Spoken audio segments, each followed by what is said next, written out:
not to compete on price, but to compete on value.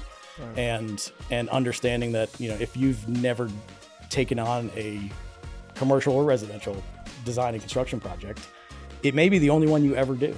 I mean, to build your dream home, it's not, most of our clients aren't going to do that 3 or 4 times. Sure. It's going to be a one-time thing, and they maybe have never done it before. Sure. So to be that sort of trusted advisor throughout the entire process and, everything that entails, rather than just, here are some drawings, have a nice day.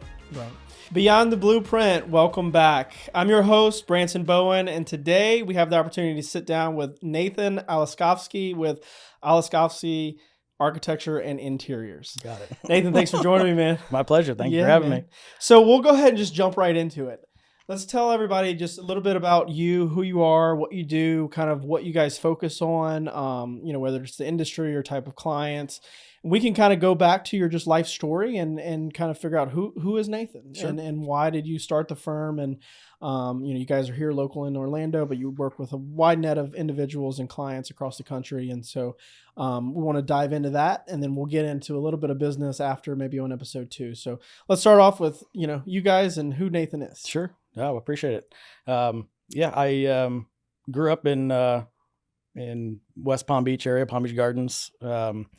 And after going to University of Florida for undergrad and then Syracuse University for graduate school, worked, around the country in a number of different places in Ohio and Boston, and worked a while when I was in Syracuse.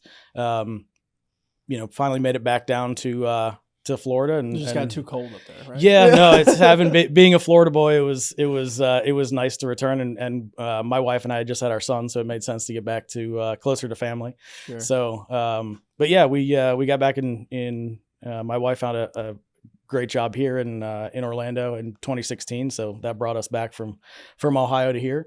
I worked with a design build firm and kind of established its Orlando roots when I first arrived here. Mm-hmm. But then in 2020 decided that I wanted to do something different. I guess sort of the same thing but in a different way. Sure. And that's sort of what led to starting my own firm. Right in the middle of a pandemic, but it's the timing was interesting, but at the time we didn't know that the sort of home renovation world would explode the way that it did. Sure. So that's what allowed me to. Because everybody was spending time at home. They're like, oh, exactly. we need to redo all this stuff. No, they realized that they don't have enough space, so they didn't like what the space that they were living in. We did a ton of additions and renovations and, full house teardowns and, building back up, and people were living in RVs and trailers on their own, land just to get by during those times. And, but that's kind of what kept us cash flow positive during a time when a lot of people were out of work, and to try to start a company during that time was an interesting prospect, but it worked out. We were able to, not having an office and not really being able to afford an office at the time worked out because everyone was working at home anyway. Right. So it kind of played into leaned into that. I leaned into it a lot. Yeah, absolutely. So it was very interesting because I was not, all of my professional experience prior to that was entirely on the commercial side. Sure. So most of the residential stuff that we did was sort of, one-off on any of that. And so, commercial is still sort of where we're focused, but it was a huge impetus of getting this firm up off the ground was a ton of small and large residential work. Sure. Well, a little bit of that is, kind of creating that opportunity, right? It's like, mm-hmm. You're in the middle of a pandemic, you're understanding, maybe some business challenges, right as you start off. And I think that's one of the things about being a kind of a startup or small company is the ability to kind of navigate through some of those challenging times and stay agile and mm-hmm. go meet a market and figure out where the need is. And then, okay, I'll plant from there. Maybe not that's the long-term vision, but it's something that kind of gets you off the ground. Exactly. No, I mean, and those residential clients, those have led to commercial projects that, is more in line with the work that we want to do and that we've been doing. And, that referral network. I mean, I think in anything in the real estate construction design world, it is so relationship based rather than Sure. transactional. And so, if you perform well and you keep clients happy, referrals come and more and larger projects follow. Sure. So, you start right in the middle of COVID. Was there a moment where you're like, oh shit, what did we do? I mean, it got to I guess it was a little bit more, getting to the point of needing to have an office space and needing to realizing that there's no way that I could do everything I needed to do on my own. Right. Mhm. And starting to bring in assistance in drafting and producing the deliverables we had. And sort of when that need, got filled, was to then realize that, in the sales and business development side was struggling in terms of trying to get proposals out and turn contracts around and that side of things. So, then the growth of that sort of happened organically, but Sure. they're huge steps to take in a young business to say, okay, well, let's start taking on rent. Let's start, Sure. different insurances and everything else that goes along with having to run a company. That Sure. when you are self-employed, right? You've created a job for yourself. You're there just trying to, make enough money for your family and do good work. But then you all of a sudden have the responsibility of other people's livelihood. Right. And that was the biggest shock, I think, of the pressure that puts on you. Sure. And so let's take a couple steps back. And so what was the vision from the onset? Was the vision of the firm to buy yourself a job and then we'll see where this goes? Or was the vision of the firm like, hey, I know exactly what I want to do. I know what 10 years, 20 years looks like, and I want to create something today that'll eventually morph into something that will be what I want in 20 years? I guess a little bit of both. I think the biggest impetus was that I really did not want to be doing what I was doing. Right. And so I didn't want the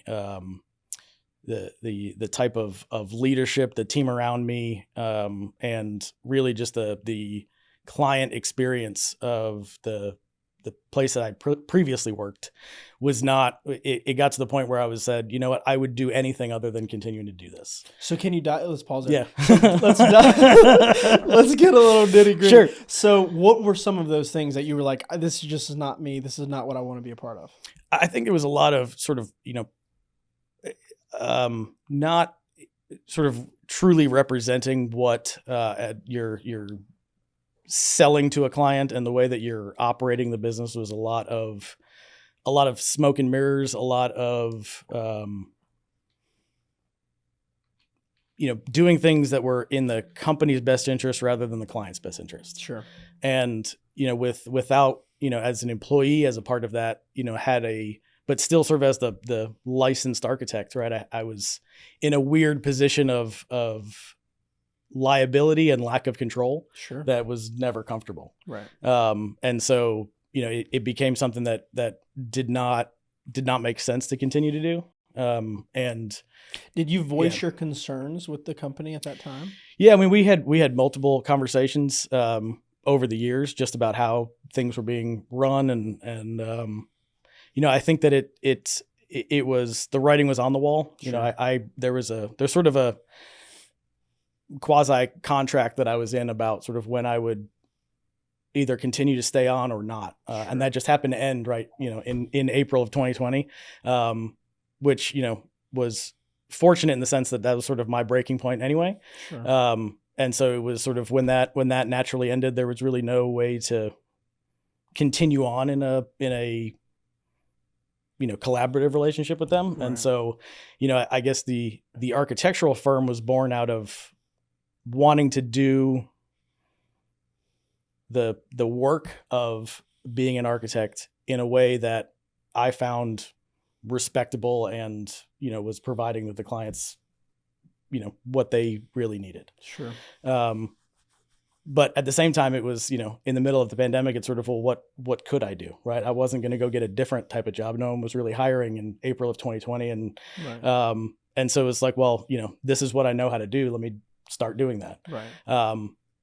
But I think what was really interesting is that, and my wife brought this up, is that in the probably, 2 months after that, she's like, I haven't never seen you happier, right? Like the 2 months that was hell in terms of having no idea if there was any income coming in, trying to find jobs, trying to work and complete whatever projects I was bringing in. I had completely fallen out of love with architecture as a profession until I was able to do it on my own. Sure. Well, I can only imagine the type of situation that kind of puts you in, because I think many people can probably relate to that. They're within a company, they get in that company early on in their career, and then, you start kind of climbing that ladder, and the veil kind of relieves or opens up, and you see like, this is not what I signed up for. Absolutely. Right. And, Yep. and it puts you in a very difficult position, not only as an employee, because now you're with a company who doesn't align with your morals or maybe your long-term vision. And you kind of, on top of that, it puts you at a bigger liability because you're the licensed architect, right? Exactly. So you're holding the risk. And if something goes wrong, if the client's not happy, if the company doesn't perform to whatever, it agreed upon, now you're the one at risk for that. And that's even more of a difficult situation. And, you can kind of take two roads, right? And the first road is you go with another company and you kind of risk that maybe this doesn't happen again. And Sure. you try to do your due diligence. And I think a lot of people try to navigate that, but that also opens you up to risk because you don't know what you don't know. You don't know until 6 months, a year in that maybe this isn't what you signed up for either. And now you're back at square one. Exactly. Or two, similar to what you did, is said, hey, I'm just going to start my own thing. And so like when you decided to start your own thing, what did that look like for you of like, hey, this is the company that I want to be known for. This is what I want to provide to the clients and how I want to service them. And then also this is the culture that I want to build. What were some of those thought processes you started?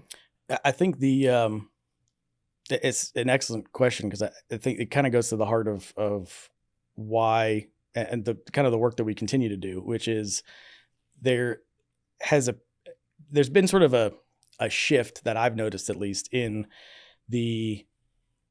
what is normally considered as sort of the full package of architectural services, from something that was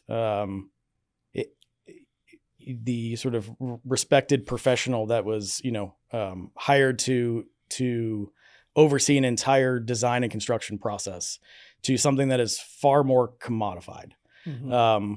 And so even, in other markets I was in and also in Orlando, there's not a ton of design firms out there that want to get into the nitty gritty of the details, that want to stay on board with the project from site selection and working with clients who don't even have really a project yet, and being a advisor through the entire design and construction process, and then also through the entire design process, but then also through the construction process, right? Of making the site visits and performing the administration on that to make sure that what they paid for during the design process is executed. Sure. And so, to put together a really comprehensive set of drawings, right? Not just the bare minimum of what the building department requires, using our skills as really problem solvers rather than just draftspeople with a stamp, Sure.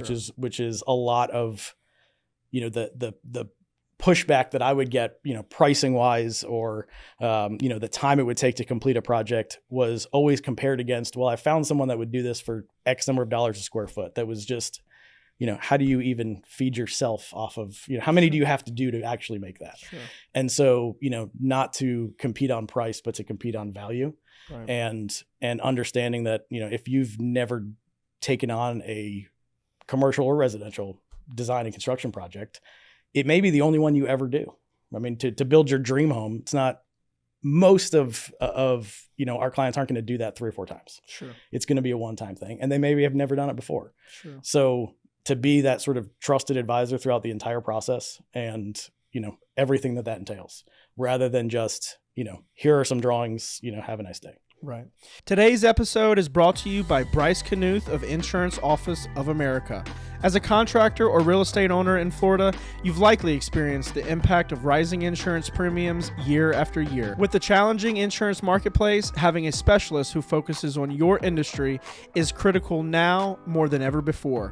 If you'd like a second set of eyes on your current insurance program or don't have a relationship with your current broker, please contact Bryce Knuth at 407-697-6944 via call or text, or email bryce.knuth@ioausa.com. Don't let rising insurance costs catch you off guard. Reach out to Bryce today. And so that's the company vision. So as far as culture, what was something that you kind of early on, you're like, this is the company culture that I want to create. Here's the things that I didn't like in my other company culture. What was that outlook for you? I think it's about finding the right team that cared about the client and the project first over the profit first. The team that I have now, it's amazing to see the level of dedication to making sure the end result is as good as it can possibly be versus how quickly can I get this done and off my desk. And so that is probably the most challenging part of the hiring process, is trying to identify who cares. How do you look for that? It's, I guess, more of a gut feeling, right? it's I think the interview questions I've asked when talking to people is not sort of the typical where you see yourself in 5 years type of things, but really trying to understand who they are and how they feel about the work that they do and have done. Sure. Because I think that would be the biggest killer, is to find of our culture. It would be to find someone who really doesn't care about the work they're doing, that is there just for a paycheck and doesn't necessarily care if the clients get what they need to get at a certain time, and how well things are documented and detailed, that they actually feel invested into it. Finding someone who doesn't share that would be kind of devastating to the brand that we're building. Sure. So 5-10 years ago, did you see yourself as a business owner? I think I always have. I've never worked at a company that was, I think the largest firm I've worked for, with the exception of some, random college jobs, was 15 people. And so the world of small business and sort of a boutique level of a design firm is where I've always seen that, seen myself at least. And, I think I have such a inability to go with the flow of, if there's a process that seems inefficient or things could be done better, I can't just sit back and just say, well, corporate policy says you have to keep doing it this way. I couldn't do it. And so, or you're an architect. That's probably, well, that might be it too. But I know other architects who are okay with that, but it's, so civil engineers are generally like this is what it is. This is the way it goes. There's no outside. Absolutely. And, but it's more about, no offense to civil engineers. No, we love them. But I think it's just about doing it, it sounds sort of cliche to say sort of, doing it my way, but it's doing it in the way that is flexible and it adapts for every client, but it's not about finding the most profitable way to do it. It's about finding the best way to do it, and that it's going to change. Right. And it's, if we can get a general standard operating procedure down within the firm and continue to keep communication open, that every project's going to be different, and there's no reason to sacrifice on the quality or the performance of something just to adhere to guidelines. And so, I think I would have struggled to find a position at a company that would allow me to just say, well, I know you've been doing it this way for 10 years. We're going to do it differently now. And to be able to pivot that way and just try something out. And if it doesn't work, abandon that and, try a different way. Right. Well, that's one thing that because we're still a small company. I've realized that. And there's a great book called Agility. that's one of the things that like allows you to continue to grow. And I think, the larger you get, the more within the confines of your standard operating procedure you have to be, because you Hmm. do have so many people. You've got so many different opinions, so many decision makers, that are kind of involved in that process. But, especially early on, and even getting to, 15, 20, 30 employees, I think that gives you a little bit of a competitive edge, because you can be a little bit more nimble, be a Hmm. little bit more agile, kind of adhere to what's needed in that moment, rather than saying, and then you as, the business owner, like having that outlook is super massive, because you can kind of lead that initiative, Hmm. right? Having a business owner that says, no, this is how we're going to do it. This is the only way we're going to do it. And then having employees that want to kind of follow different avenues Right. makes it a little bit more challenging. So what are some of the biggest obstacles that you've faced, I guess, early on, like 2020, let's call it, from 2020 to 2022, Hmm. as an entrepreneur, as starting your own business, going from working from home to taking on more overhead? What are some entrepreneurial challenges that you've faced? I think the biggest one has always been the sort of balancing everything of, the there's always the struggle of, how many projects do you take on to make sure that you are, you know, m- bringing in enough revenue, and balancing that with, can you get all the work done? Um, and then, as you are so focused on getting all that work done, are you maintaining the communication with your clients? Are you, getting all vendors and outside contractors paid, right? Like it's really the balance of all that. And if you spend any amount of time focused on one, the other ones immediately suffer. Sure. And I think that's just probably true in any business. But I think that what I think is unique to the sort of architectural process is that it's not a quick transactional process, right? We're not selling a good or a quickly completed service, right? We're not, installing an air conditioner that may it's a day or two, right? That's something, even if it goes wrong, you're out of there in a day or two, and you can move on to the next. Is that we're starting up, year long, 6-month long projects that, you can quickly get in over your head in terms of the amount of work you have to do, Hmm. along with all of the rest of the aspects of running a business. And then trying to balance, the cash flow of that. Is that you could sign a contract, but if that's paid out over a year, it's not the same thing as signing that contract and getting all that, getting paid today for all of that. Right. So Right. you got to continue to, feed the beast. Right. Sure. But it's then, do you get too much? Right. And how do you balance that with bringing on additional work or outsourcing that? And, balance has been the most difficult part of that. In addition, sort of having, wife and kids and a house, and trying to, keep everybody happy Sure. is never an easy task. Sure. So, are there any like particular things that you did as you started this journey, whether it's, books or podcasts or research or courses or mentors, to try to like prepare you for what was to come? Not specifically. I think that but while I was at Syracuse University, I did a master's in architecture there, but at the same time also did a master's in entrepreneurship. So I had a pretty solid background in the sort of business practices and the, business ideation and management that I think was necessary in order that I continue to call back on, as I, move through the sort of management of this. But, I think a lot of it was being truthful to myself in when things aren't working, and being able to, be nimble about it, to admit to myself what my weaknesses are. In that, when I realized that, where I'm falling behind is in, being able to complete the drafting or do the production, is to bring someone on and immediately to say, I need assistance here, is to, hire to fill the weaknesses that I have, and not thinking that I could do it all. Sure. Um, it was somewhat unique in I think the types of people that I hired and the roles that they filled versus what I would imagine a typical new architecture firm would have. In that, we brought on a drafting and production support, but early on was someone on the sales and business development side and sort of project management and client communications, because we realized that I love the work that I do, and I'll focus, and get into the sort of the time blindness of, getting the design work done and meeting the objectives of the project. Mm-hmm. And what would fall behind would be the client communication and, the bookkeeping and all of those other things. And so to realize like, hey, if this is going to be successful, we can't have upset clients who think we don't get back to them.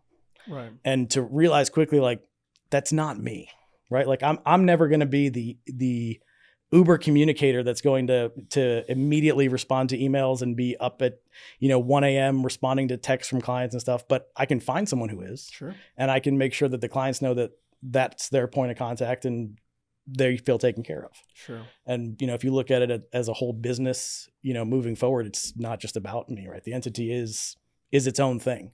And so, to be honest about filling the gaps where I needed it. Are you ready to go beyond the blueprint? Introducing Nexus, the ultimate game changer for commercial real estate and development professionals. Nexus revolutionizes how deals are made and projects come to life. With our cutting-edge SaaS platform, we're revolutionizing the built environment, making your workflow seamless. Vendors gain instant access to opportunities tailored to their needs, while organizations find consultants, vendors, and contractors with a click of a button. Our all-in-one mapping and deal-making interface powers municipalities and site selectors to shape the future of cities nationwide. Join Nexus today and be a part of the future of commercial real estate and construction. Visit our website now to pre-register and get immediate access to what is to come. Visit gonexus.us. The power to transform your project starts here. Yeah. I listened to a video a few weeks ago, and it was an entrepreneur that was saying if he could look back and kind of do it all over again, he would have a different perspective of knowing when things aren't working to either try something new or stop that and do something else. And I think that that's very like an introspective like point of view. And I think as a business owner, like if you can position yourself to see early on like what's not working and what's falling behind, I think it sets you a lot above the rest because it is. It's a reality. Like you get so bogged down of kind of the nitty gritty, making sure that this, because, again, your license is tied to it. So you're making sure the drawings are doing, you're doing QA, QC, you're making sure that things are getting, your production is getting out, but then you lose track of everything else. And then you're like, oh crap, we haven't got paid in 60 days for this project. Exactly. No, that's exactly right. And then you eventually you lose track of, I'm going to finish this job in 30 days and I don't have another one lined up. Right. And that puts yourself in a very different scenario. And so I think it's a good outlook on that of like just realizing where your faults are, what are you not good at. And I think that, correct me if I'm wrong, but it's very easy to fall into a place of I can do it all. Mm-hmm.